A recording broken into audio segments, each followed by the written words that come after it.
మీ మోకాల నొప్పులకు ఎటువంటి సర్జరీ లేకుండా ఎపియాన్ పెయిన్ క్లినిక్ అందిస్తున్న అత్యాధునిక చికిత్స.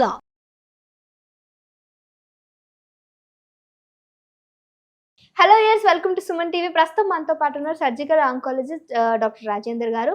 సో మనం కాఫీ టీ గురించి మాట్లాడుకుంటే చాలా మంది కాఫీ లవర్స్, టీ లవర్స్ ఉంటారు. ఈవెన్ దో midnight 1 o'clockకి 2 o'clockకి తాగే వాళ్ళు కూడా ఉంటారు. సో దీనికి సంబంధించి క్యాన్సర్కి సంబంధించి కొంత రిలేటెడ్ ఇన్ఫర్మేషన్ ఉందని తెలిసింది. సో సార్తో మాట్లాడదాం. నమస్తే సార్. నమస్తే అండి. సార్, నేను చెప్పినట్టు ఇప్పుడు సాఫ్ట్వేర్ ఎంప్లాయీస్, ఐటీ రంగంలో మనకి నైట్ షిఫ్ట్స్ అనేవి ఉంటూ ఉంటాయి. సో వీళ్ళు నిద్ర నుంచి మేల్కోవడానికి కాఫీకి, టీకి బాగా ప్రియులు అయిపోతూ ఉంటారు. సో అది తాగకపోతే ఒక రోజు మొత్తంలో ఒక 8-9 సార్లు తాగిందే డే గడవదు.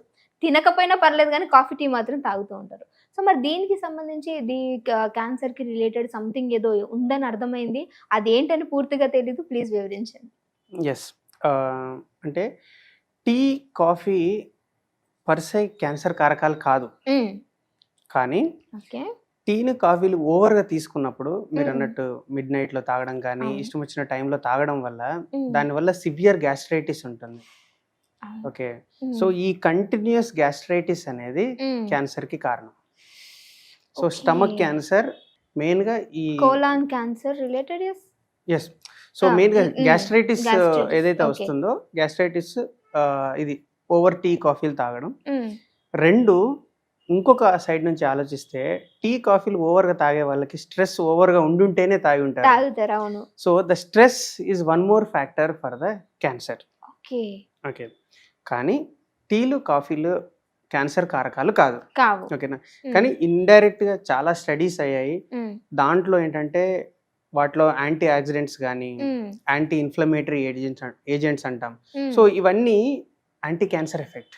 ఓకే, అంటే లిటరల్ గా చూస్తే టీ, క్యాన్సర్ అనేవి యాంటీ క్యాన్సర్ పైన అగైనెస్ట్ గా బెనిఫిట్ అవుతాయి. కానీ మన వాళ్ళు దాన్ని ఎంటీ స్టమక్ లో తాగడం, మీరు అన్నట్టు midnight తాగడం, పర్ డే 5-6 కప్స్ తాగడం. సో వీటన్నిటి వల్ల సివియర్ గ్యాస్ట్రైటిస్ వల్ల అదర్ క్యాన్సర్స్ ఎఫెక్ట్ అవుతున్నాయి. ఓకే సార్, మార్నింగ్ లేవగానే అంటే ఎంటీ స్టమక్ అన్నారు, ఎంటీ స్టమక్తో తాగుతూ ఉంటారు. ఒక గంట గ్యాప్ ఇచ్చి మళ్ళీ తాగుతూ ఉంటారు, ఇంకో గంట గ్యాప్ ఇచ్చి మళ్ళీ తాగుతూ ఉంటారు. సో ఇలాంటి వాళ్ళలో గ్యాస్ట్రిక్ సమస్యలు కూడా వచ్చే అవకాశం ఉంది అని చెప్పారు.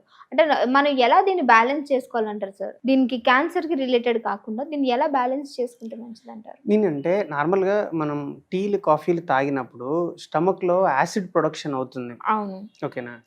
సో ఇప్పుడు ఎంటీ స్టమక్ లో తాగినప్పుడు వచ్చిన యాసిడ్ ఉంటుంది కదా, సో అది యాసిడ్ ని బ్యాలెన్స్ చేయడానికి ఏం లేదు. సో ఆ యాసిడ్ అనేది మన స్టమక్ వాల్ పైన పనిచేస్తుంది. దానివల్ల స్టమక్ లో అల్సర్స్ అవ్వడం కానీ, ఆ అల్సర్స్ క్యాన్సర్ కి దారి తీయడం జరుగుతుంది.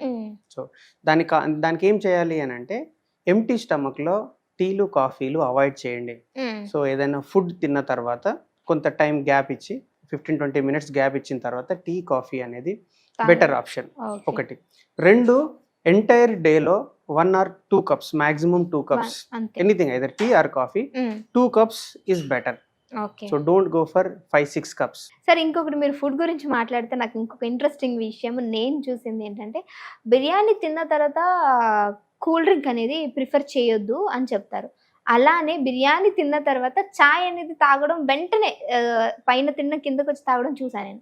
సో ఇదేమైనా ఎఫెక్టివ్ ఉంటుందంటారా బాడీ? డెఫినెట్లీ. ఏ విధంగా అంటారు సార్? సో ఇప్పుడు బిర్యానీ అనేది main south India famous more spicy food. అసలు ఫుడ్ లో మెయిన్ లేని వాళ్ళు ఉండరు యాక్చువల్లీ. సో ఆంకాలజిస్టులు మెయిన్ గా చెప్పేది ఏంటంటే, ఈ స్పైసీ ఫుడ్ అవాయిడ్ చేయండి. స్పైసీ ఫుడ్, రెడ్ మీట్, ఓకేనా, and processed food, okay, burnt food, ఇవన్నీ అవాయిడ్ చేయమని చెప్తున్నాం. అందులో ఈ స్పైసీ ఫుడ్ ఒకటి. అదే స్పైసీ ఫుడ్ తింటాము, సో దాని కిందికి వచ్చి మళ్ళీ టీ, కాఫీ తాగుతున్నాం. సో ఈ రెండు గ్యాస్ట్రైటిస్ తెచ్చేటివి. So okay, so double effect on gastritis. డబ్బులు పెట్టి కొని తెచ్చుకుంటున్నాం, ఆబ్వియస్ కదా. సో దీని వల్ల ఏమవుతుంది అని అంటే, మోర్ దీనికి ఛాన్సెస్ ఎక్కువ ఉన్నాయి. అంటే గ్యాస్ట్రైటిస్ కి ఛాన్స్ ఎక్కువ ఉంది. సో అందువల్ల ఈ రెండింటిని అవాయిడ్ చేయమని చెప్పేది. ఓకే, అంటే సార్ టీ, కాఫీలో మాత్రం ఎలాంటి క్యాన్సర్ రిలేటెడ్ ఉండదు. జస్ట్ మనం ఓవర్గా తీసుకోవటం వల్ల ఇలాంటి ప్రాబ్లమ్స్ క్యాన్సర్ ప్రొటెక్టివే tea coffee, okay but protective, cancer protective tea but coffee overdose వద్దంటారు. అంటే అబ్నార్మల్ టైంలో తీసుకోవడం, ఓవర్ గా తీసుకోవడం, ఓవర్గా ఈ రెండు తీసుకోవడం. అవాయిడ్ చేయాలి. సార్ నార్మల్ గా మీ దగ్గరకు వచ్చే పేషెంట్స్ కావచ్చు, నార్మల్ ఈ గ్యాస్ట్రిక్ సంబంధించి క్యాన్సర్ అనేది చాలా రేర్ గా వింటూ ఉంటాం.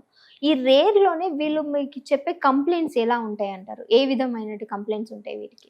వీళ్ళకి ఎట్లా ఉంటాయంటే మెయిన్ గా కడుపులో నొప్పి రావడం, ఏదైనా సేమ్ గా అంటే ఫుడ్ తిన్న తర్వాత కొంచెం ఫుడ్ తినగానే ఇమీడియట్ గా కడుపులో మంట రావడం, లేదనంటే ముందులో కొంచెం ఫుడ్ తినగానే కడుపు ఫుల్ అయిపోయింది అనిపించడం. అవును. ఓకే, సో ఇంకా కొద్దిగా అంటే అడ్వాన్స్డ్ స్టేజ్ లోకి వెళ్ళిపోయినట్టయితే వాళ్ళకి ఫుడ్ తిన్న తర్వాత ఎండ్ ఆఫ్ ద డే లో మొత్తం కంప్లీట్ గా వామిటింగ్ అవ్వడం కానీ, లేదు మోషన్ లో బ్లడ్ పడడం, సో ఇటువంటి కంప్లైంట్స్ మెయిన్ గా ఉంటాయి. ఓకే. సో లేదు అంటే చాలా లేట్ స్టేజ్ లో ఏంటంటే పైన కడుపు పైన భాగంలో గడ్డ చేతికి తగులుతుంది సార్ అని చెప్తారు.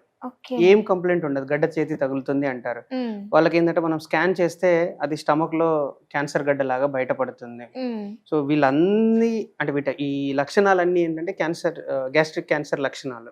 సార్ ఫుడ్ విషయంలో చూసుకుంటే మీరు అన్నారు చాలా వరకు ఇలా చూస్తూ ఉంటాము క్యాన్సర్స్ అని ఇది అన్నారు, కానీ నార్మల్గా ఏ అలవాటు లేని వాళ్ళు కూడా క్యాన్సర్ బారిన పడుతూ ఉంటారు. సో వాళ్ళలో మీకు చెప్పే కంప్లైంట్స్ ఏంటి సార్? అంటే మాకు ఎలాంటి చెడు అలవాటు లేదు సార్, కానీ అయినా కానీ మరి నాకు క్యాన్సర్ ఎందుకు వచ్చింది అనే వాళ్ళు కూడా ఉంటారు. సో వాళ్ళని మనం ఎలా ఫైండ్ అవుట్ చేస్తామంటారు వాళ్ళ ప్రాబ్లమ్స్ని? అంటే వాళ్ళకి ఏ అలవాటు లేవు కానీ క్యాన్సర్ వస్తుంది అని అంటే ఒక కారణం ఫ్యామిలీలో రన్ అవుతున్న క్యాన్సర్ లక్షణాలు, హిస్టరీ ఉండుంటుంది. వాళ్ళు యంగేజ్ పర్సన్స్ అయితే ఇది మనం ఆలోచించాలి. రెండు, వాళ్ళకి ఏ లక్షణాలు లేకున్నా కానీ మనకు తెలియకుండానే సొసైటీలో మన చుట్టూ ఎన్నో క్యాన్సర్ ఏజెంట్స్కి ఎఫెక్ట్ అవుతూ ఉన్నాం. ఓకే, సో మీరు ఇంతకుముందు స్మోకింగ్ డిస్కస్ చేశారు. సో సెకండ్ హ్యాండ్ స్మోకింగ్ అంటే టీ చాయ్ షాపుల్లో ఫస్ట్ వాడు తాగి వదిలేసిన స్మోక్ని చుట్టూ ఉన్న నార్మల్ జనాలు తాగుతూ ఉన్నారు. That is called second hand smoking. అంటే నీకు తెలియకుండానే నువ్వు స్మోక్ చేస్తున్నావు. ఓకే, ఎన్విరాన్మెంటల్ పొల్యూషన్, ఇళ్ళ చుట్టూ ఫ్యాక్టరీలు ఉండడం, వీటి వల్ల అంటే అవన్నీ హెవీ కెమికల్స్ అన్ని పొల్యూషన్లోకి వస్తున్నాయి. అవి మనకు తెలియకుండానే పీలుస్తున్నాం. సో అలా లేదు. ఇటువైపు ఆలోచిస్తే నాన్ వెజ్, అప్పటికిప్పటికి నాన్ వెజ్ తినడం పెరిగిపోయింది. నాన్ వెజ్ చూడడానికి నువ్వు ఫ్రెష్ చికెన్ తెచ్చుకుంటున్నావు, ఫ్రెష్ చికెన్ అండ్ మటన్ కానీ, బట్ ద రెడ్ మీట్ అనేది ఒక క్యాన్సర్ ఏజెంట్. సో అంటే ఇలా మనకు తెలియకుండానే మన లైఫ్లో చాలా వాటికి ఎఫెక్ట్ అవుతున్నాం. సో అవి కారణమై ఉండొచ్చు కదా క్యాన్సర్కి. So that is the reason అనుకోవచ్చు అంటే. Okay sir, thank you so much, చాలా చక్కటి ఇన్ఫర్మేషన్ అందించారు. Thank you.